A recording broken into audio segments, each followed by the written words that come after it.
Tidiane Diaw.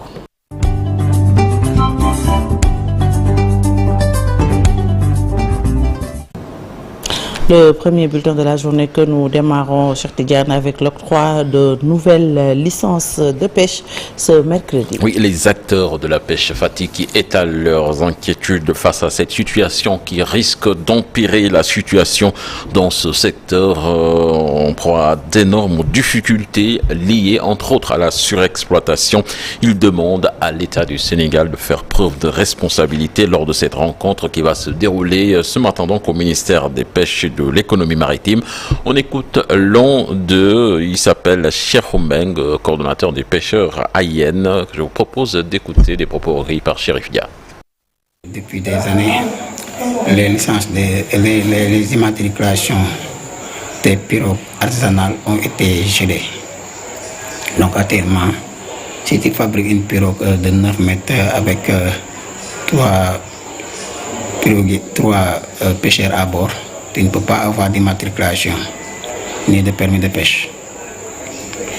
Et en ce moment-là, il se permet de convoquer la commission consultative d'attribution des licences pour statuer sur des cas. Donc il y a une première société qui a demandé 5 licences d'option chaîne tournante. Il y a une deuxième société qui a demandé 2 licences d'option pélagique côtier, les petits pélagiques. Il y a une troisième société aussi qui a demandé la même chose, 2 licences de pélagique côtier, les petits pélagiques. Ça va faire 9 bateaux qui vont pêcher la sardinelle, l'eau.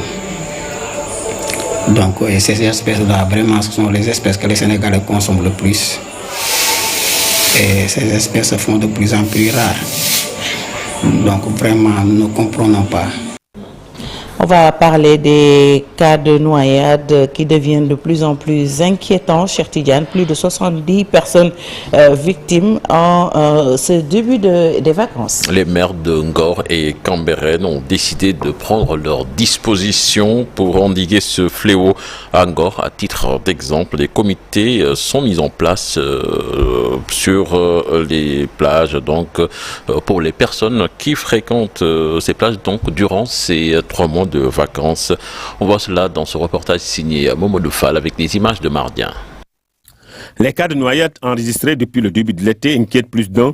Plus de 70 personnes ont perdu la vie, ce qui impose les équipes municipales d'intensifier la lutte contre ce fléau. À Ngor, 169 000 personnes se rendent à la plage durant les 4 mois d'été. Aujourd'hui, l'été arrive et depuis 2 ans que nous sommes là. La particularité, c'est une organisation bien rodée qu'on a mis en place pour pouvoir gérer toute cette foule. Parce que c'est tout Dakar qui se déplace vers Ngor. L'année dernière, nous avons noté pas moins de 169 000 personnes qui sont venues sur la plage Ngor pendant 4 mois. C'est énorme, c'est en moyenne 1400 personnes qui viennent à la plage Ngor tous les jours pendant 4 mois. Donc ça nécessite une bonne organisation. Ici, l'organisation est de rigueur, raison pour laquelle aucun cas de noyade est enregistré. L'effectif est composé déjà par les maîtres nageurs sauveteurs déployés par la ville de Dakar, mais à notre niveau également, la mairie a pris également des équipes qu'il a mis à disposition pour renforcer, parce que les maîtres nageurs sauveteurs de la ville de Dakar ne suffisent pas pour surveiller au niveau de la grande plage sur l'île de Ngor, le virage et la corniche des Almadies. Ça ne suffisait pas, donc on a augmenté le nombre. Au-delà de ces maîtres nageurs sauveteurs-là, également la brigade nationale des sapeurs-pompiers qui accompagne la commune pour surveiller la plage. Et ils sont là tout l'été. Donc ils sont là pendant 4 mois. Tous les jours, nous avons l'accompagnement de la brigade nationale des sapeurs-pompiers. À Cambérène également, l'équipe municipale s'est organisée pour faire face au cas de noyade. Mais ici, la particularité est visible. À Cambérène, on est quand même en façade maritime, on est habitué. Il y a beaucoup de nos frères, sœurs qui savent nager et qui veillent au grain. et qui, même dans le cadre du volontariat, aident quand même à surveiller ces plages.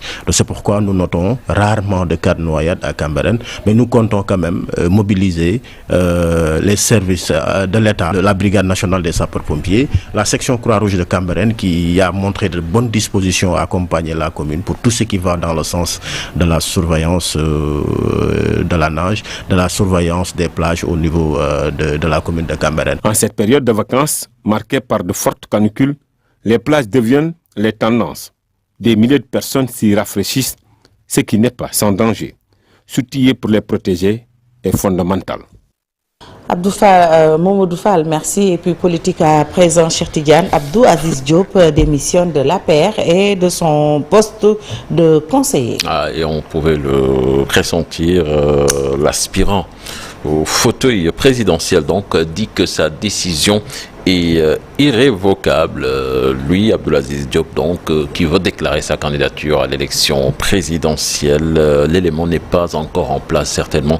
Nous y reviendrons tout à l'heure dans le journal en Wolof. Maître El Hadji Diouf, lui, investi candidat 2024. Le leader du PTP justifie sa candidature par son parcours. Son programme sera axé, dit-il, sur la sécurité et le progrès. Il faisait face à la presse hier. Nous l'écoutons au micro de Maïmouna Ndiaye et Modou Diop. Je suis le meilleur et j'ai le meilleur parcours. J'ai été ministre avant tout ce monde-là. Tous les candidats de Bénin ont été ministres après moi. Et j'ai fait 10 ans, 2 mandats à l'Assemblée nationale comme le député du peuple, l'homme du 23 juin.